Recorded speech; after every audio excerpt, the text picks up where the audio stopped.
kita telah berhasil melakukan penegahan terhadap 87 kontainer milik PT MMS di Pelabuhan Tanjung Priuk.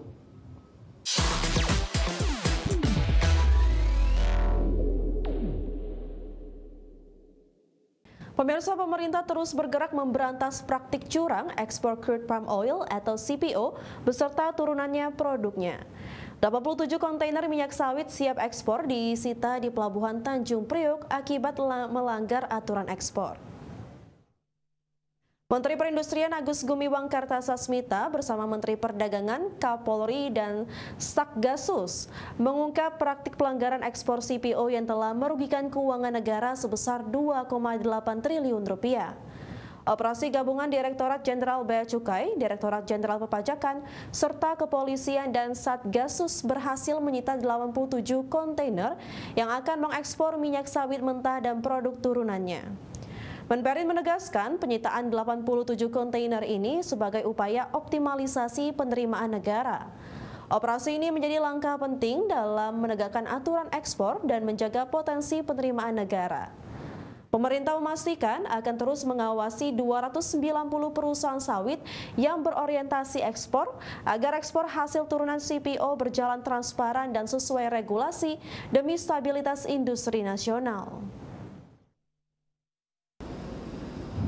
Pemerintah tidak akan kompromi terhadap segala bentuk kecurangan, termasuk segala bentuk curangan dalam kegiatan ekspor. Kami sepakat dengan apa yang disampaikan oleh Pak Dirjen Bea Cukai bahwa pemerintah ingin, kami sebagai pembina industri ingin sektor industri termasuk kelapa sawit atau sawit dan turunannya ini bisa menjadi industri yang berkeadilan dan juga akuntabel. Kami melaksanakan apa yang menjadi perintah dari Bapak Presiden, yaitu kita mengupayakan sedemikian rupa agar terjadi perbaikan dari ICOR, dan inilah salah satu upaya yang jelas, konkret, dalam rangka kita memperbaiki ICOR, dalam rangka kita menambah pemasukan. Sementara itu, Direktorat Jenderal Bea Cukai menegaskan penindakan terhadap 87 kontainer pelanggaran ekspor CPO ini sebagai upaya untuk mengoptimalkan penerimaan negara dari sisi ekspor komoditas. Dirjen Bea Cukai Jaka Budi Utama menjelaskan bahwa penindakan yang dilakukan tim Satgasus terhadap 87 kontainer merupakan upaya proteksi terhadap aksi curang ekspor minyak sawit, di mana aksi curang ekspor sawit ini bisa merugikan negara sebesar 2,8 triliun rupiah. Untuk itu, Direktorat Bea Cukai akan terus memperketat akses keluar masuk produk ekspor komoditas CPO. Selain itu, upaya penegakan hukum merupakan bagian dari peningkatan potensi penerimaan keuangan negara dari sektor ekspor minyak sawit. Pada tanggal 20 Oktober sampai dengan 25 Oktober 2025, kita telah berhasil melakukan penegahan terhadap 87 kontainer milik PT MMS di Pelabuhan Tanjung Priuk. Barang tersebut diberitahukan sebagai petimeter dengan berat bersih kurang lebih sekitar 1.802 ton atau senilai 28,7 miliar yang pada dokumen awal tidak dikenakan bea keluar dan tidak termasuk larangan pembatasan ekspor atau LARTAS. Namun hasil pemeriksaan Laboratorium Bea Cukai dan Institut Pertanian Bogor yang disaksikan oleh Satgasus Polri menunjukkan bahwa barang tersebut mengandung produk turunan CPO sehingga berpotensi terkena bea keluar. Kita ke informasi pertama, pemirsa. Presiden Prabowo Subianto meresmikan kompleks petrokimia di Cilegon, Banten. Ya, pabrik yang beroperasi sejak Oktober 2025 ini akan masuk dalam proyek strategis nasional. Presiden Prabowo hadir didampingi oleh Menteri jajaran Kabinet Merah Putih, diantaranya Menko Perekonomian Erlangga Hartarto, Menteri Sekretaris Negara Prasetyo Hadi, dan Menteri SDM Bahlil Lahadalia. Dalam acara ini, Presiden Prabowo menyaksikan peresmian kompleks petrokimia terintegrasi milik perusahaan asal Korea Selatan Lotte Chemical Indonesia. Kompleks ini gabungkan efisiensi energi tinggi dan sistem rendah karbon. Tak hanya itu, pabrik yang beroperasi sejak Oktober 2025 masuk dalam proyek strategis nasional. Dalam pidatonya, Presiden Prabowo tekankan pentingnya untuk menjaga dan mendukung investasi asing. Salah satunya adalah kepastian hukum bagi investor. Kita harus dukung investasi asing. Mari kita memberi manfaat bersama. Kehormatan kita adalah mitra siapapun, apalagi mitra dari luar, datang ke kita, investasi uang mereka yang mereka cari dengan susah payah puluhan tahun, mereka percaya sama kita.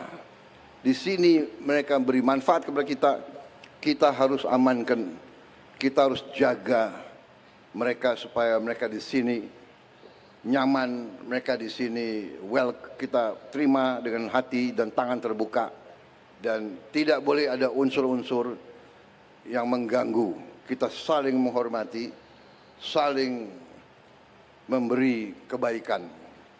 Dengan demikian kita akan cepat lompat.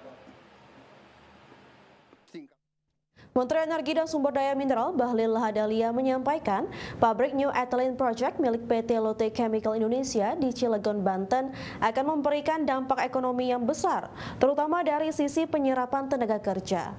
Proyek ini juga dirancang untuk menghasilkan 15 jenis produk utama, termasuk etilena dan propilena. Kedua produk tersebut menjadi bahan baku penting bagi berbagai sektor industri hilir.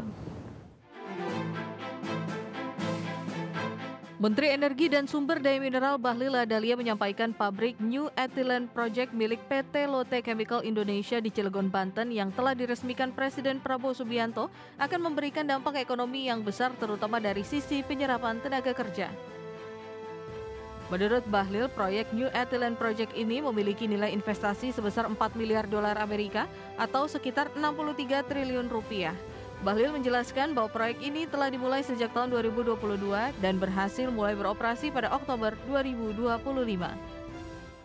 Total tenaga kerja kita di puncaknya itu 17.000 di karyawan di sini. Tetapi kalau kita kalikan dengan stay-nya nanti, itu antara kerja langsung dan tidak langsung itu mencapai 40.000 lapangan pekerjaan dari proses pembangunan proyek ini. Selain menjadi tonggak penting dalam industri migas nasional, proyek ini juga dirancang untuk menghasilkan 15 jenis produk utama termasuk etilena dan propilena.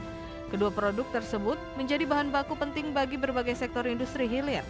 Produk-produk yang dihasilkan akan digunakan dalam pembuatan peralatan medis, karet sintetis, kabel listrik, bahan kendaraan, serta beragam produk manufaktur lainnya yang mendukung kebutuhan masyarakat dan sektor industri nasional. Tim Liputan IDX Channel.